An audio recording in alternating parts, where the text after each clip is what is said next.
High guys, welcome to my blog. तर काय करताय? तर आमच्या इथे पाणी नाही आहे.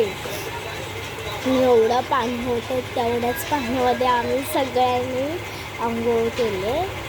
तर आता काय माहिती कधी पाणी होतं. तर आज मी जाणार आहे माझ्या आईकडे, आज किंवा उद्या. शक्यतो आजच जाणार आहे कारण पाणी नाही आहे त्यामुळे.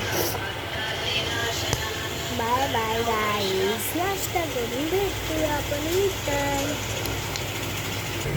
तर इथं कंटाळा आला होता तरी पण खाली जाऊन बिस्किटचा पुडा घेऊन आलेली.